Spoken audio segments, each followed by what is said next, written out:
Hey, what's up, people? Yeah, this is Tommy Tush, and you're welcome to another episode of the Music How To Sessions. Right.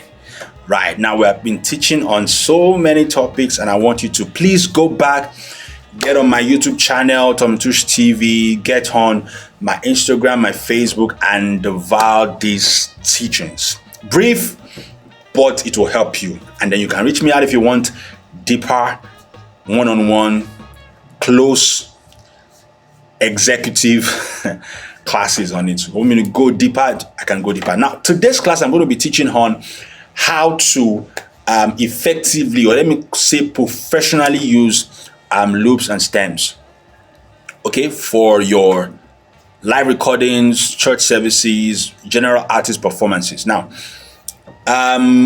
of course, I believe, let me assume, or don't let me assume, some people are wondering, okay, what are stems, what are loops? So basically, let me just use a layman's term, right? So, when you have, if you started music back then, when we had, when we used to use the Yamaha, the PSR, 100, 200, the 220, all of those, whole Yamaha keyboards then, we had this stuff called metronome, that just kind of helps to, when you're learning the keyboard or trying to help a drummer, it keeps that drummer in check.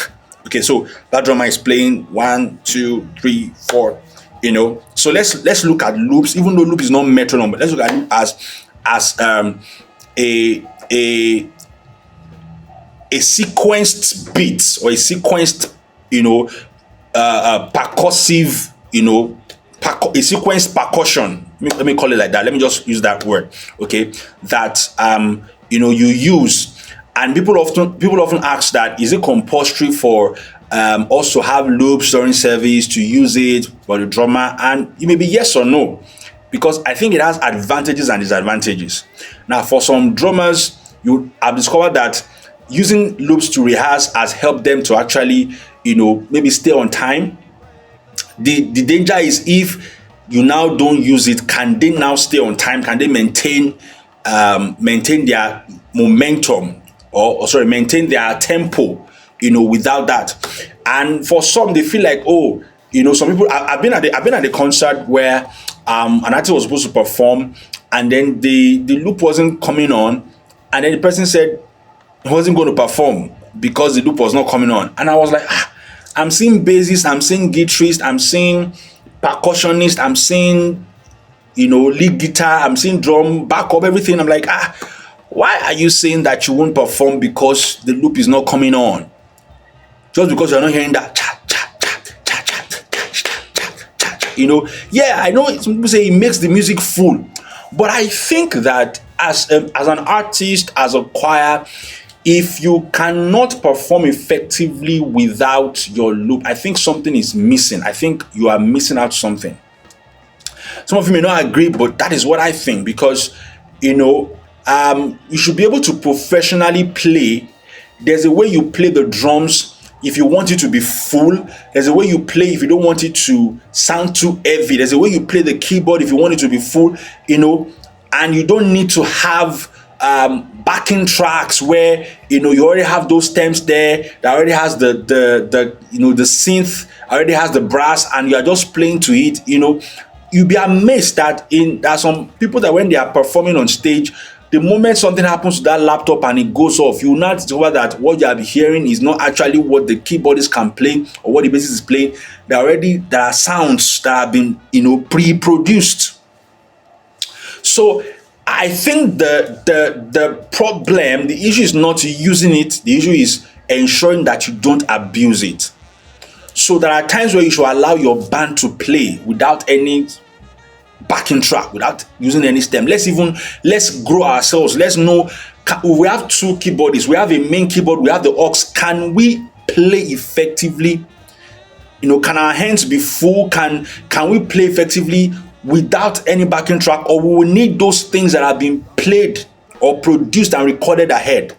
Okay, so I think that's where we need to put a dividing line. Okay, ensure that you allow your drummer to grow to the point that with or without the stem, with or without the loop, they can actually play well. Okay. Now, so that will lead me to just say that you go. The thing is, if you want to use it effectively, okay, I think that when you have people around you who probably have issues with maintaining timing, I mean, they can actually use that to to train themselves. Okay, I've seen it work for some people, where they can't maintain timing. So some keyboardists, some singers, some musicians can't maintain timing. So by the time they get conditioned to work with an already structured, time management system, that's what I call the loop. It gets to recondition their mind, and then they get to learn how to play with time. Because some drummers, oh my god, once they start, they just pick up the beat, and then the tempo is changing in between and all of that. So you want to help that person, and it happens to singers as well. So you want to use that to help that person to maintain timing. Even when you start learning the keyboards, we use that to also ensure that, okay, this means you are following a particular time. You're following that timing. You want to play, right? You want to play that. So you want to ensure that you're not just playing. You want to play that you're playing at a particular time. 3, 4, 5, 6, and then you start increasing all of that. So I think that yes, when you have your loop, when you have your stems, yeah, it makes the music, it gives this surround effect and all of those things, but don't abuse it. Okay. Now, when you have, of course, those of you that I'm going to talk more about this when I'm teaching on the class on live recordings. Okay, when I'm talking about live recordings, I'll be sharing a lot of very vital random things about live recordings that you must know to get the best of your live recordings.